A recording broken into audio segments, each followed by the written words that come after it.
Mateus capítulo 5, versículo 7. Estamos dando continuidade ao assunto que nós temos falado. O nosso foco é as Escrituras e Cristo. Nós começamos esses dias no livro de Mateus. Passamos por Mateus capítulo 1, capítulo 2, capítulo 3, capítulo 4. E agora chegamos no capítulo 5, no Sermão do Monte. Semana passada nós falamos sobre a primeira parte e agora nós vamos dar continuidade. E a mensagem dessa noite, o título é o Sermão do Monte, as Bem-aventuranças, parte 2. No versículo 7, a palavra de Deus diz assim, no livro de Mateus, capítulo 5. Bem-aventurados misericordiosos, porque alcançarão misericórdia.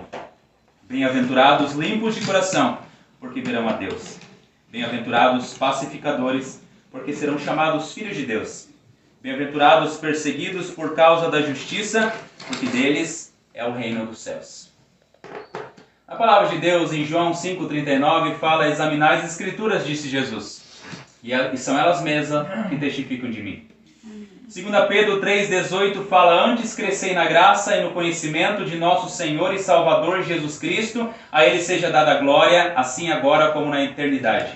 João 17,3 fala: e a vida eterna é esta, que te conheçam, a ti só, por único Deus verdadeiro, e a Jesus Cristo, a quem enviaste.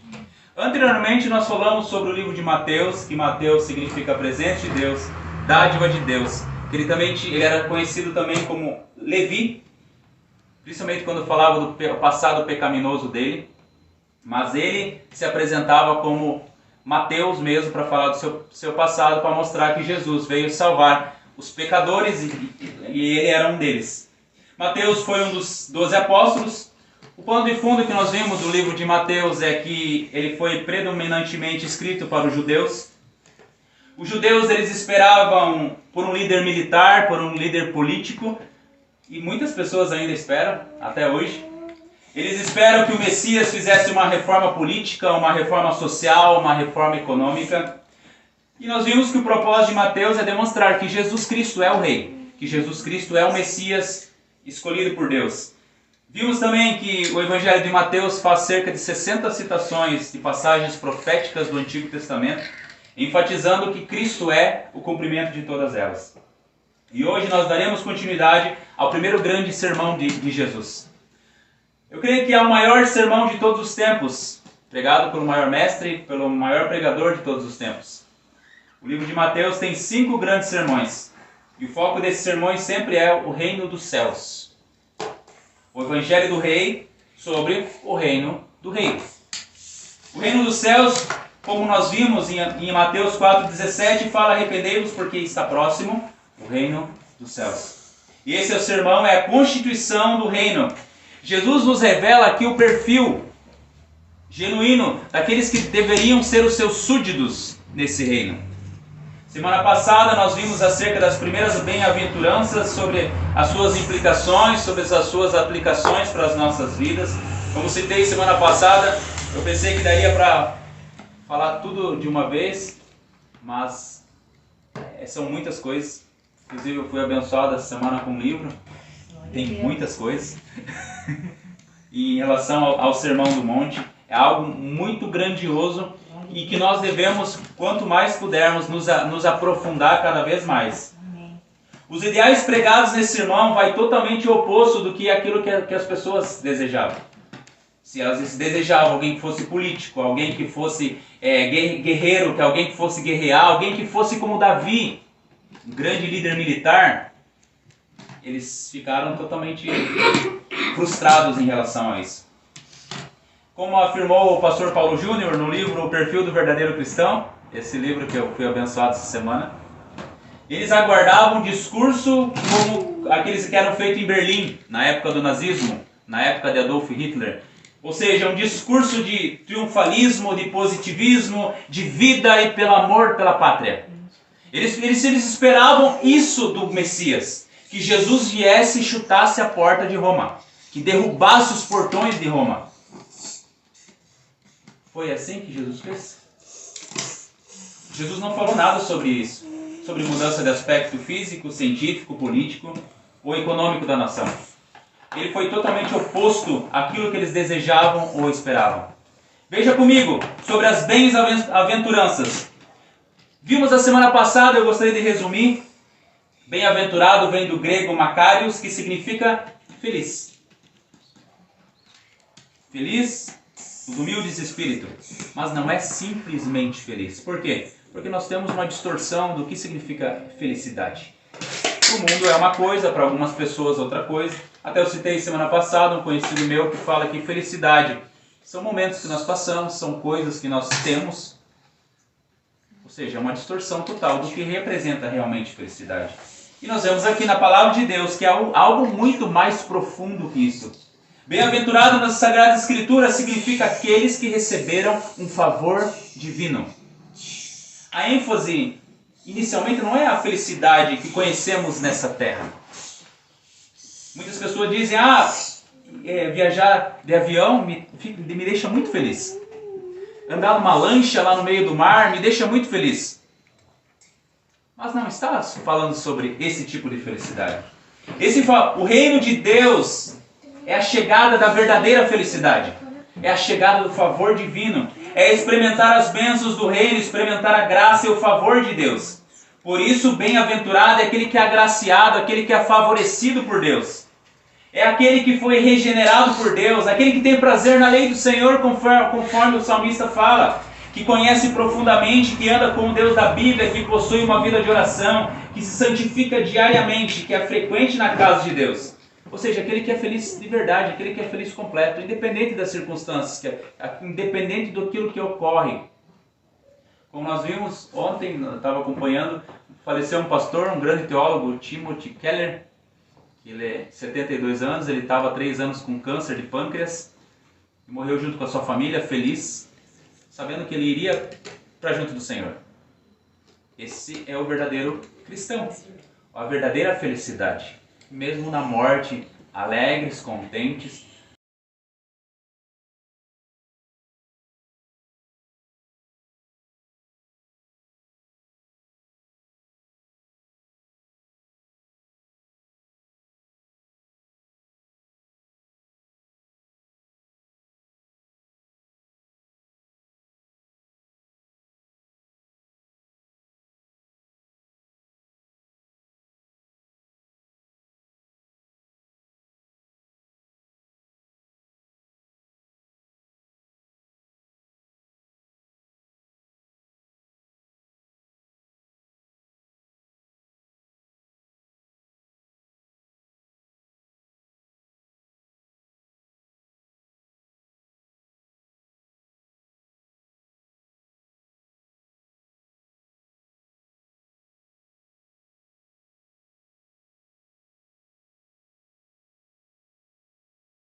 Promessas maravilhosas de que as perseguições, as aflições são temporárias. Então vamos para elas. Então, as bem-aventuranças em relação aos homens. A primeira delas está lá no versículo 7, que é os misericordiosos. E fala assim: bem-aventurado os misericordiosos, porque alcançarão misericórdia. Como vimos anteriormente, a partir desse momento nós vamos falar das bem-aventuranças em relação aos homens. Aqui vemos a quinta bem-aventurança, que trata dos efeitos da conversão verdadeira em relação ao próximo. Somente, nós devemos sempre deixar bem claro, somente aqueles que estão em Jesus, só aqueles que foram salvos pelo Senhor, são bem-aventurados e contêm essas características aqui. Nós devemos nos esforçar ainda cada dia mais, conscientemente, para cada dia mais aumentar essas bem-aventuranças nas nossas vidas. Não que nós venhamos comprar a salvação ou ser salvos por causa disso, mas porque as bem-aventuranças elas testificam que realmente nós somos salvos pelo Senhor. Por quê? Porque o homem naturalmente ele não deseja, não faz isso naturalmente. O homem naturalmente ele muitas vezes ele faz de maneira externa, ou seja, forçada, mascarada, forçando algo que ele acha que é. Mas o salvo não. O salvo ele tem essas bem-aventuranças. Primeiro passo, significado de misericórdia. A palavra misericórdia desse texto, ela é elemon, que ela deriva do grego eleus, que exprime um sentimento de compaixão despertado pela miséria do outro. A miséria do outro, não a miséria de si mesmo. Misericordioso é possuir um sentimento causado pela necessidade e pela carência do outro. Ou seja, colocar, como as pessoas dizem, é colocar-se no lugar da outra pessoa. É sentir as dores da outra pessoa. É chorar com os que choram, como a palavra de Deus diz. É ter compaixão. Em Provérbios 14, 21 fala: o que despreza o seu vizinho peca, mas o que se compadece dos pobres é feliz. Aqui nós temos a compaixão pelos necessitados, pelos desfavorecidos. A misericórdia, ela é generosidade, ela é ternura de coração, bondade da alma. Ela é movida para aliviar o sofrimento do próximo. Qual que é a característica dos filhos de Deus? São ricos em misericórdia. Por quê? Porque Deus é rico em misericórdia. A Bíblia fala em Efésios 2,4: mas Deus, sendo rico em misericórdia, por causa do grande amor com que nos amou. Lamentações 3, 22 e 23 diz: as misericórdias do Senhor são a causa de nós não sermos consumidos, porque as suas misericórdias não têm fim, elas se renovam-se a cada manhã. Esta bem-aventurança é uma das que nos distingue em relação aos ímpios. Os ímpios, como nós falamos, eles são indiferentes, eles são cruéis, perversos, frios, intolerantes, violentos, vingativos, egoístas e se preocupam somente consigo mesmo e com suas necessidades. John Stott ele disse assim: o ímpio prefere ser omisso e indiferente quanto ao sofrimento e à miséria alheia, preferindo mais a vingança do que o perdão. Isso nós vemos em tudo que é lugar. Só ligar a tua TV, olhar nas redes sociais, e você vai perceber essa característica em muitas pessoas. Mexeu comigo, vai se ver comigo. A verdadeira misericórdia só existe em Deus. Portanto, somente aqueles, como a Bíblia fala, que nasceram de novo, a têm. Nós, o povo de Deus, nós somos distintos do mundo, nós somos separados por Deus. Nós somos transformados pelo Senhor. Veja o ensino de Jesus sobre compaixão. Abra comigo em Mateus capítulo 6. Mateus capítulo 6, versículo 2 ao 4, fala assim: quando, pois, deres esmola, não toques trombeta diante de ti, como fazem os hipócritas nas sinagogas e nas ruas, para serem glorificados pelos homens. Em verdade vos digo que eles já receberam a recompensa. Tu, porém, ao dares esmola, ignore a tua mão esquerda o que faz a tua mão direita, para que a sua esmola fique em secreto, e teu Pai que vem em secreto te recompensará. Sabe por quê? Porque para o Filho de Deus, para aqueles que são filhos de Deus, é natural a misericórdia. Quando deres esmolas, não toque trombeta. Por quê? Se nós temos isso como rotina, nossa, é ajudar as pessoas. Esse esmola aqui significa ajudar as pessoas que precisam. Quando nós temos isso como rotina, nós não vamos ficar dizendo: olha, eu fiz agora isso daqui, tira selfie para a internet, faz vídeo e coloca em tudo que é lugar. Isso é rotina, faz parte da nossa vida isso. Agora, muitas pessoas que forçam, por exemplo, a Bíblia fala que, como fazem os hipócritas, o que eles fazem? Eles querem mostrar para o mundo inteiro que naquele momento eles estão fazendo aquela boa ação. E veja a atitude de Jesus na compaixão. Mateus capítulo 9, versículo 27. Mateus capítulo 9, versículo 27 fala assim: partindo Jesus dali, seguiram-no 2 cegos clamando: tem compaixão de nós, filho de Davi. Tendo ele entrado em casa, aproximaram-se os cegos e Jesus lhes respondeu: credes que eu posso fazer isso? Respondeu-lhes: sim, Senhor. Então lhes tocou os olhos, dizendo: faça-se vos conforme a vossa fé. Irmãos, eu quero que vocês entendam também que a misericórdia ela não tem relação aqui com a salvação. Ela não tem relação também a quando você fica magoado com alguém. Alguém falou de você, você fala, agora eu vou ter misericórdia dessa pessoa. Não, não tem relação com isso. Mas sim com aquelas pessoas que necessitam, com os desfavorecidos. Veja também o que Jesus nos diz respondendo aos fariseus em Mateus 9,13. Diz assim: ide, porém, aprendei o que significa misericórdia quero e não holocaustos, pois não vim chamar justos, e sim pecadores ao arrependimento. Veja também em Mateus 12, versículo 7, quando Jesus critica os fariseus. Mateus 12, versículo 7. Mas se vós soubesseis o que significa misericórdia quero e não holocaustos, não teríeis condenado inocentes. Amados, a Bíblia ela nos ordena ter misericórdia, como nós temos visto. E de onde vem um coração misericordioso? Por natureza, o nosso coração é voltado para nós mesmos, para as nossas vontades, para os nossos desejos, e é endurecido para com os outros.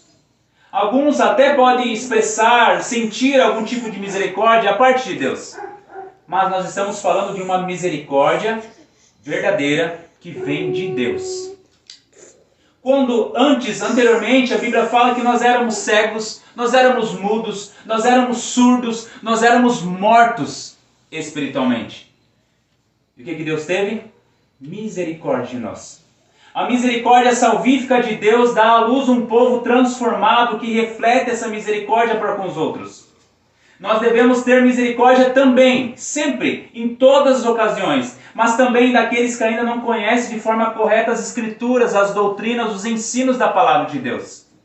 Porque nós também somos falhos, nós também erramos e encontramos somente em Deus, em sua misericórdia, o conhecimento. Se o Espírito Santo não iluminar a nossa mente, se o Espírito Santo não tivesse iluminado a nossa mente, como diz a Palavra de Deus, se o Espírito Santo não nos tivesse dado vida, nós hoje estaremos mortos em transgressões e pecados, a Bíblia fala. O Evangelho deve ser pregado com misericórdia, de forma misericordiosa. Não em forma de memes, piadas, zoeira com as pessoas que ainda não conhecem a verdade. Mas com seriedade combatemos todo falso ensino com a verdade da Palavra de Deus. Amados, muitas vezes nós somos entristecidos quando nós estamos no Senhor, com as pessoas muitas vezes que ficam fazendo piadas, zombarias, com aqueles que ainda não conhecem a Palavra do Senhor. Mas nós devemos ter um sentimento de misericórdia em relação a eles. A Bíblia fala em Romanos 1,16, o Evangelho é o poder de Deus para a salvação de todo aquele que crê. Aqueles que não têm misericórdia em seus corações não podem esperar receber misericórdia de Deus no último dia. Aqueles que têm um coração misericordioso demonstram que receberam misericórdia de Deus. Uma vez que recebemos misericórdia de Deus, essa permanecerá para sempre demonstraremos misericórdia para com os outros. Martin Lloyd-Jones ele disse que a maior ferramenta de evangelismo é o testemunho de vida distinto que um cristão possui. Portanto, uma igreja distinta, ela vai apontar para um Deus distinto. Uma igreja que é santa e pura, ela vai apontar para um Deus que é santo e puro. Uma igreja que é humilde de espírito, que chora, que é mansa, que é misericordiosa, que é justa, aponta para um Deus com as mesmas qualidades. O fato de sermos distintos faz também com que Deus seja glorificado. Faz com que Ele seja exaltado através do nosso testemunho também. Outra coisa muito importante, amados. Você se sente triste e sensibilizado com tudo que tem acontecido no nosso país? Miséria, aborto, corrupção em todos os lugares, milhões de desempregados, milhares de pessoas em fila de hospitais. Não precisamos ir longe. Presos em condições subhumanas, e por todas as pessoas que ainda estão indo para o inferno todos os dias. Todos os dias eu vejo no Facebook, faleceu tal pessoa, faleceu tal pessoa, faleceu tal pessoa, assassinada tal pessoa, faleceu tal pessoa. Isso não nos faz chorar também? Não nos dá misericórdia dessas pessoas? Agostinho de Hipona, ele afirmou assim: se você consegue chorar por um corpo que morre, você deveria chorar muito mais por uma alma que vai para o inferno. Eu já vi pessoas, amados, chorando por pessoas famosas. Chorando pelo Ayrton Senna, que nunca ouviu, nunca viu, nunca conversou. Mas não tem compaixão de seus amigos que estão indo para o inferno. Dos seus parentes que muitas vezes estão indo para o inferno. Em João 3,17 diz assim: portanto Deus enviou o seu Filho ao mundo, não para que julgasse o mundo, mas para que o mundo fosse salvo por ele. Por que Jesus não veio julgar e condenar o mundo? Porque o mundo já estava condenado. A Bíblia diz em Romanos 3,23, todos pecaram e destituídos estão da glória de Deus. Em Efésios 2,1 fala, todos os homens estão mortos em transgressões e pecados. Jesus veio com misericórdia para salvar aqueles que estão perdidos. E nós estamos pregando o evangelho para essas pessoas, nós estamos intercedendo por essas pessoas, nós estamos orando por essas pessoas. Que Deus tenha misericórdia das nossas vidas. Volte comigo agora, versículo 8 de Mateus, capítulo 5. Segunda bem-aventurança dessa noite. Bem-aventurados limpos de coração, porque eles verão a Deus. Podemos dizer os puros de coração também, em outra tradução. Por que aqui nós estamos falando de pureza? A promessa desta bem-aventurança é a mais elevada que um cristão verdadeiro pode ter. Martin Lloyd-Jones disse que essa é a mais profunda das bem-aventuranças, pois carrega consigo a promessa de conhecer a Deus da maneira mais completa possível aos seres humanos. Mas vamos ao início. Os fariseus. Os fariseus, eles eram modelos de pureza externa. Eles eram aquelas pessoas que entram no Instagram e usam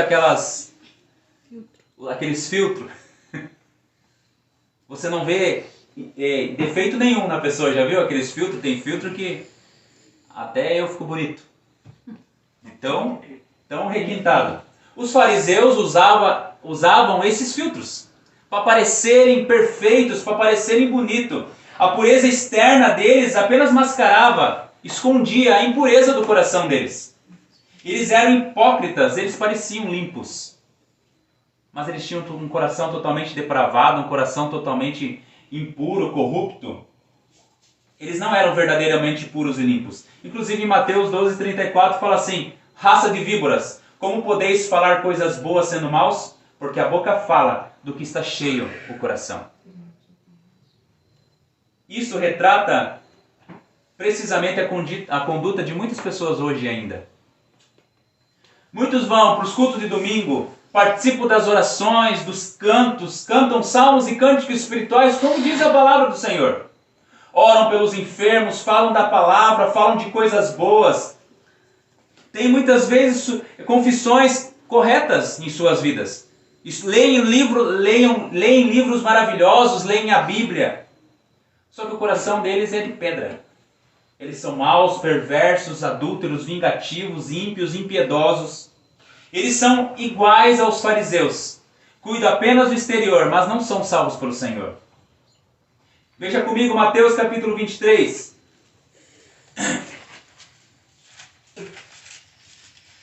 Mateus capítulo 23, versículo 27. A palavra de Deus diz assim. Mateus 23, 27. Ai de vós, escribas e fariseus hipócritas, porque sois semelhantes aos sepulcros caiados, que por fora se mostram belos, mas interiormente estão cheios de ossos de mortos e de toda imundícia. Assim também vós exteriormente pareceis junto aos homens, mas por dentro estáis cheios de hipocrisia e de iniquidade. Forte. Vocês parecem túmulos. O exterior parece bonito. Que nem o túmulo mesmo, ele parece bonito. Eles fazem tudo muito bonito.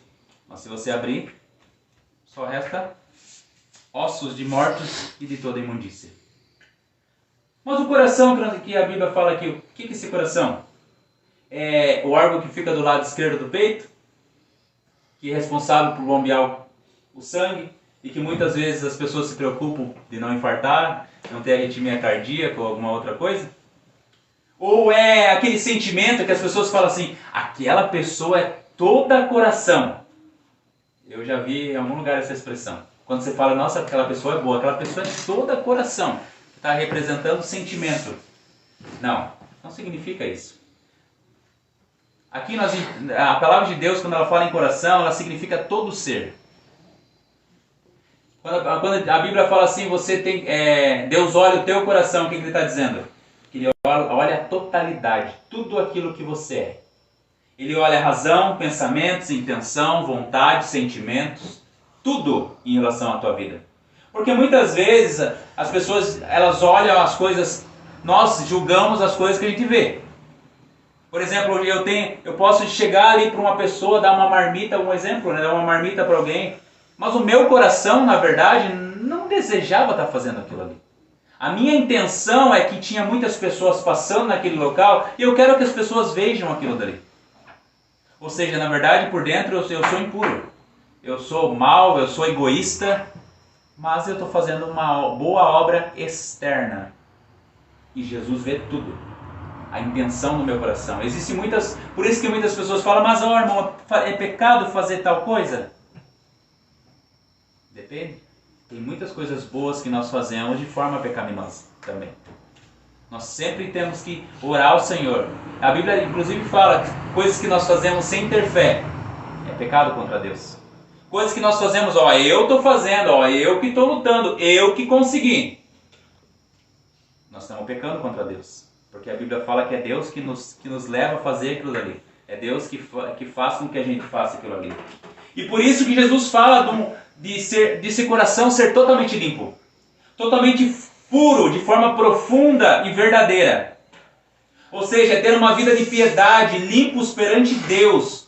Tudo de um cristão deve ser santo e puro. O interior limpo, purificado e santificado por Deus. Não apenas na frente das pessoas. Porque muitas vezes, principalmente as crianças, principalmente os Josués, os Lucas, os Mateus. Muitas vezes nós pensamos assim, meu pai não está vendo. A minha mãe não está vendo, meus professores não estão vendo, alguma autoridade não está vendo. Mas a Bíblia fala que Deus ele é onisciente e onipresente. Deus conhece todas as coisas e Deus está em todos os lugares. Então nós devemos viver uma vida para Deus. Fazer aquilo que é correto para o Senhor, não para os nossos pais. Nós devemos ser íntegros em totalidade. Não devemos focar apenas na aparência externa, mesmo que ela também seja importante. Há muitos filósofos e estudiosos de ciências e pseudociências humanas que insistem em dizer que o problema do homem está relacionado ao meio que ele vive. Você já deve ter ouvido em muitos lugares isso. Ele é assim porque ele viveu em tal lugar, né? Aquela região lá é complicada. Por isso que ele é desse jeito. Dizem que se ele for tirado de lá, ele vai melhorar. Ele vai ficar uma pessoa melhor. Tirou de tal lugar ali, ele vai ficar uma pessoa melhor. Mas não é isso que a Bíblia fala. Você já leu Gênesis capítulo 1, Gênesis capítulo 2 e Gênesis capítulo 3? Adão e Eva estavam onde? Em paraíso. Lá tinha pecados? Não. Lá tinha impureza, lá tinha erros, tinha falhas. Influência de alguém? Não tinha. Quando eles foram tentados, o que eles fizeram? Pecaram. E seus interiores se tornaram corruptos, apesar do ambiente que eles estavam. O problema não é o ambiente, mas sim o próprio ser humano, que precisa desesperadamente de um Salvador. E o versículo continua, amados. Bem-aventurados os limpos de coração, porque eles verão a Deus. Com absoluta certeza, o maior desejo de um cristão verdadeiro é ver a Deus. Eu quero que os irmãos entendam que Deus é Espírito, mas Jesus é Deus. E chega a dar uma alegria nós dizermos, eu desejo ver Deus, eu desejo abraçar o Senhor Jesus. Você não fica dessa forma também? Embora essa promessa seja futura, ver Deus no céu, ver Deus na eternidade, estar com Ele, há um aspecto de ver a Deus agora, nesse momento, um aspecto presente. Ver Deus aqui significa ter um conhecimento profundo de Deus, uma manifestação maior de Deus, ter uma intimidade mais elevada com Ele. Isaías 52:6 fala assim: por isso o meu povo saberá o meu nome, e portanto naquele dia saberá que eu sou quem fala, eis-me aqui. Em Êxodo 33:18, Moisés pede para ver a glória de Deus. E Deus se revela a Moisés. Davi orou por uma única coisa, no Salmo 27:4 fala assim: que eu possa morar na casa do Senhor todos os dias da minha vida, para contemplar a beleza do Senhor e meditar no seu templo. Os limpos de coração terão conhecimento de Deus. Lembra que nós lemos no começo? E a vida eterna é esta: que te conheçam, a ti só, por único Deus verdadeiro, e a Jesus Cristo, a quem enviaste. Mas nós não falamos anteriormente que essa bem-aventurança tinha a ver com os homens? É que a pureza interior, ela reflete no exterior. Nós não somos mais os mesmos. Muitas pessoas falam: não, mas Deus só quer saber do meu coração. Aquela questão do coração, né? Tudo. Quando nós somos transformados interiormente, reflete exteriormente. Muda a maneira de pensar, muda a maneira de agir, muda a maneira de se vestir, muda o corte de cabelo. Um exemplo. Não é? Nós fazemos agora para a glória de Deus. Você pode até forçar ser um servo de Deus não sendo. Mas uma hora ou outra você vai mostrar quem você é. Você já viu um fruto estragado? Muitas vezes a gente compra aquela laranja maravilhosa, aquele abacate maravilhoso, aquele mamão maravilhoso, quando tu abre, o que acontece? Dentro está podre.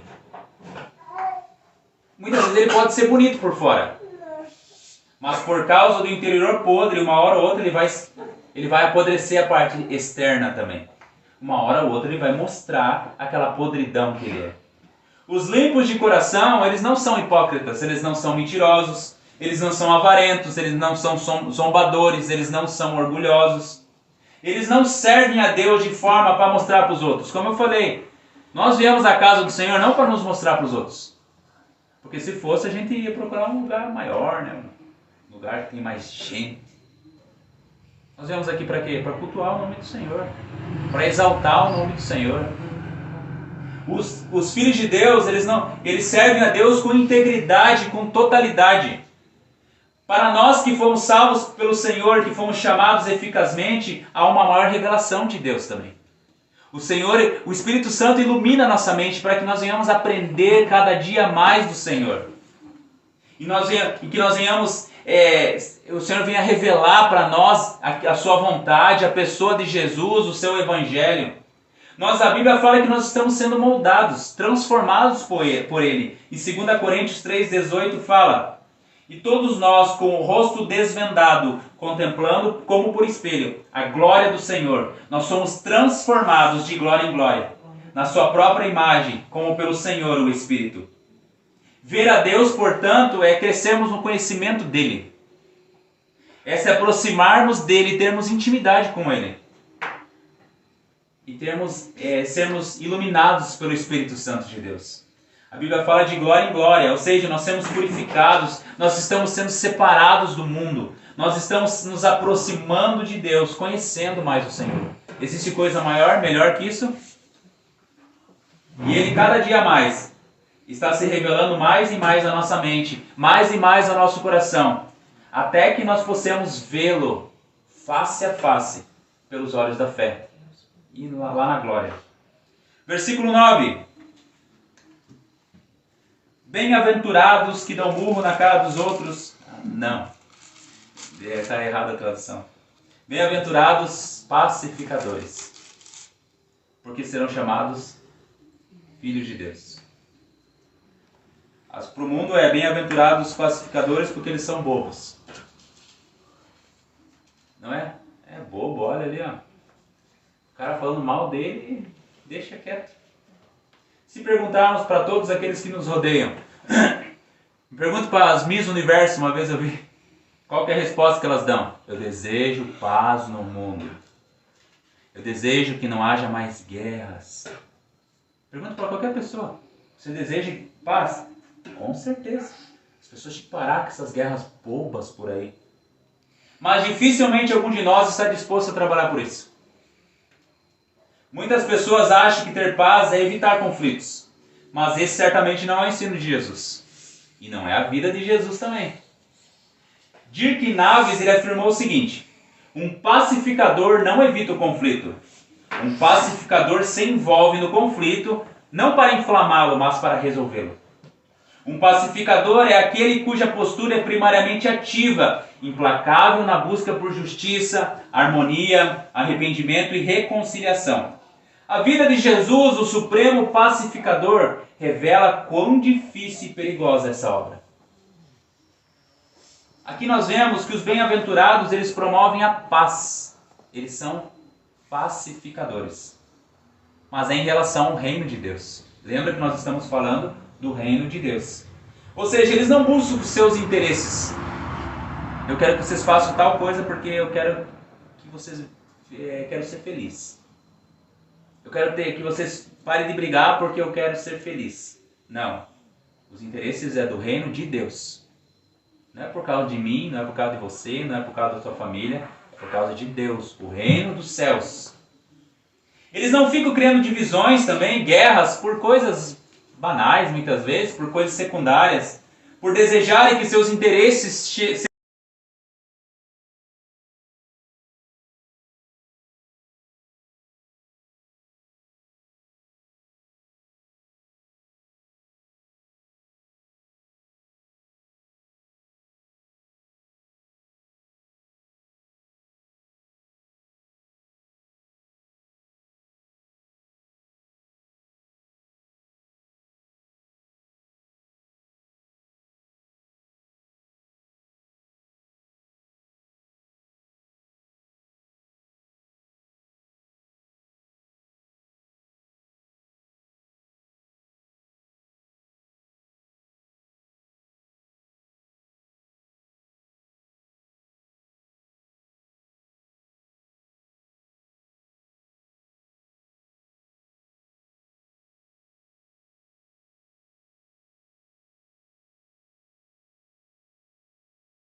as pessoas, quando ofendidas, elas ficam hostis com aqueles que abraçam a Jesus, com aqueles que se tornam seus discípulos. Em Mateus capítulo 10, versículo 12, diz assim: ao entrares na casa, saudai-a. Se com efeito a casa for digna, venha sobre ela a vossa paz. Se porém não for, torne para vós outros a vossa paz. Se alguém não vos receber, nem ouvir as vossas palavras, ao sairdes daquela casa ou daquela cidade, sacudi o pó dos vossos pés. Jesus nos mostra exatamente isso. Ele está nos mostrando o que espera de nós. Ele não fala aqui que é para matar, que é para bater nas pessoas. Jesus não quer que seus discípulos sejam agentes de hostilidades, mas sim que promovam a paz.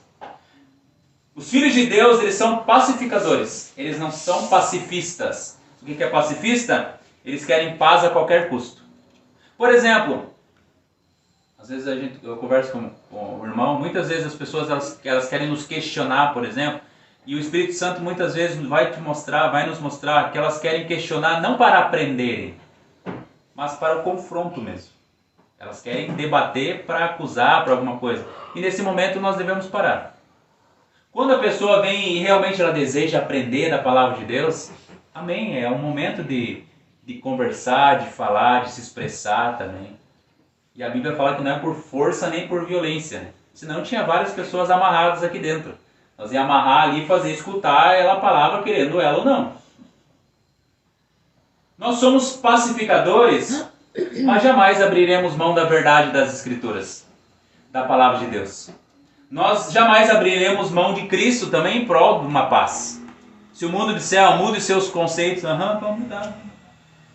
Não, vamos mudar, realmente esse texto não é... Não, nós não somos dessa forma. Nós somos pacificadores, mas nós não abrimos mão da verdade das Escrituras. Se é pecado, é pecado. Nós não vamos conciliar as pessoas. Não, seja bem-vindo a todos. Agora nós vamos tirar essa palavra aqui que não é bem isso. Não. Não é o que a palavra... Se é o que está escrito na palavra de Deus, nós vamos permanecer. Nós vamos ficar em paz com a pessoa. Mas ela está errada, ela está em pecado. John MacArthur, ele fala assim: nunca suavize o evangelho. Se o evangelho ofende, então deixa que ofenda. As pessoas passam toda a sua vida ofendendo a Deus, então deixe que elas se ofendam por um momento. Amados, as palavras de Jesus, elas são uma repreensão, uma correção para todos aqueles de nós que desejam com todas as forças buscar debates teológicos, mas não se animam em buscar reconciliação com aqueles que discordam de nós. Como eu falei, há algum tempo atrás eu gostava de debates. Muitas vezes até você perdia a paz com a pessoa e tal. Mas o Espírito Santo, muitas vezes, ele vai nos mostrando, nos advertindo, que muitas vezes, que nem eu falei, muitas vezes é perder tempo naquele momento. Muitas vezes nós perdemos a oportunidade, na verdade, de falar as verdades das Escrituras. Com amor, com carinho, a pessoa ela diz: eu não aceito.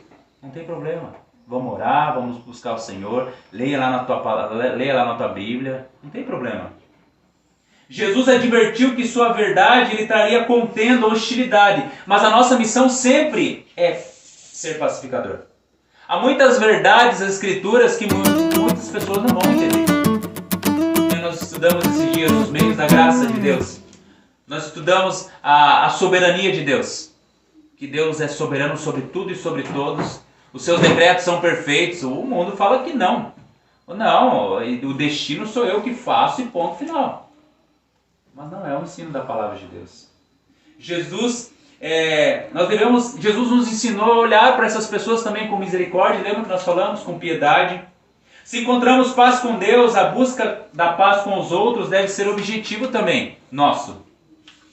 Veja o que Dirk Naves diz. Ele fala assim: esse não é um trabalho que pode ser realizado com nossas próprias forças. A paz só pode florescer onde houver mudanças profundas e duradouras nos corações. A graça gratuita e merecida que garantiu nossa paz com Deus é a mesma graça necessária para promover a paz no coração dos outros. Lembre-se disso enquanto sofre com o conflito entre seus entes queridos e Deus, ou entre membros da igreja e de sua comunidade. Graça é aquilo que precisamos. Banhe seus esforços de pacificação em oração. Peça a Deus para honrar o seu trabalho imperfeito por causa do Filho supremamente fiel. Os pacificadores, eles são reconhecidos pelo próprio Deus, pela sociedade, como verdadeiros cristãos. As obras nossas, elas não nos salvam, mas elas testificam que nós somos filhos de Deus. Veja o que está escrito lá que nós lemos. Bem-aventurados pacificadores, porque eles são chamados filhos de Deus. Que promessa maravilhosa, né? Que coisa maravilhosa. E por fim, os perseguidos por causa da justiça, versículo 10. Bem-aventurados perseguidos por causa da justiça, porque deles é o reino dos céus. Não é mais uma atitude, mas é uma ação externa. As bem-aventuranças começam com atitudes voltadas para Deus. Lembra? Pobreza espiritual, choro, mansidão, fome e sede por justiça. E depois elas progridem para preocupações humanas, misericórdia, pureza, pacificação. Mas aí nós chegamos a algo inevitável. Semana que vem nós vamos falar mais sobre isso, que é a perseguição. É uma marca daquele que é do reino dos céus. Todo filho de Deus ele será perseguido. Os discípulos de Jesus não devem esperar ser reconhecidos, ser aprovados, ser seguidos ou louvor dos homens, mas eles devem esperar perseguição. Mas agora me responda uma coisa. O mundo não gostaria de pessoas mansas, de pessoas humildes, de pessoas quebrantadas, de pessoas sinceras, de pessoas que choram? Pessoas com essas qualidades não seriam elogiadas e aplaudidas? Não é que muitas vezes a pessoa, nossa, olha ali, ó, que pessoa legal, ele ajudou o pet que está atravessando a rua. Não, Jesus disse que não. Porque o mundo odeia a Deus e a sua palavra. Conforme estamos vendo, aqueles que seguem a Jesus, eles serão perseguidos, hostilizados, assim como Jesus foi. Os verdadeiros cristãos, eles serão oprimidos, zombados, rejeitados, maltratados e odiados. Por que perseguidos? O mundo ama aqueles que concordam com suas vidas de pecado. Vidas de imoralidade, que fazem tudo exatamente como eles fazem. O ímpio odeia a Deus e sua lei e vai buscar de todas as formas andar com pessoas que sejam libertinos igual a eles, que aceitem a sua maneira de viver. O cristão é muito chato. Vamos a tal lugar? Não agrada a Deus. Mas como assim não agrada a Deus? Deus vai ficar ligando para esse tipo de coisa? Não, está escrito na palavra de Deus. Não entende nada, não quero saber. Não te convida mais. A perseguição é por causa de Cristo. Por andar com Ele, de levar a sua mensagem. É a atitude também de ser contra o sistema desse mundo, contra os pecados e injustiça desse mundo.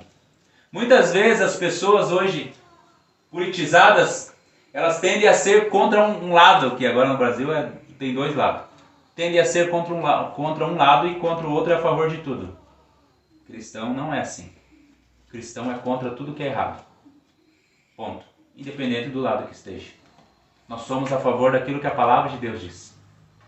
O mundo ama os seus pecados e as suas justiças. Nós somos perseguidos porque somos contra os valores desse mundo, contra a cultura pecaminosa desse mundo, que desejam perverter os valores. É só você ver os filmes que estão acontecendo, os desenhos que têm acontecido, as propagandas em todos os lugares. Olha o amor venceu, olha o amor. Pecado contra Deus. Ah lá, homofóbico, bandido, quer matar as pessoas. Alguém falou alguma coisa sobre isso? Veja, a Bíblia fala perseguidos por causa da justiça. Perseguidos porque a gente obedece a Cristo. Porque a gente ama os mandamentos do Senhor. Nós somos perseguidos conforme Deus deseja que andemos. Ou seja, nós andamos em santidade a palavra de Deus. A Bíblia fala que nós devemos ser santos, como o Senhor é santo. A palavra não dá espaço para adaptações. Nós somos perseguidos por causa da justiça, ou seja, por estarmos fazendo exatamente como a palavra de Deus diz. Devemos nos alegrar porque é um favor divino. Se formos perseguidos por causa da justiça, nós fazemos parte do reino dos céus, nós somos cidadãos dos céus, a Bíblia fala. Mas para abraçar a promessa dessa bem-aventurança, a perseguição precisa ser resultado de você ter feito realmente a vontade de Deus, de forma justa.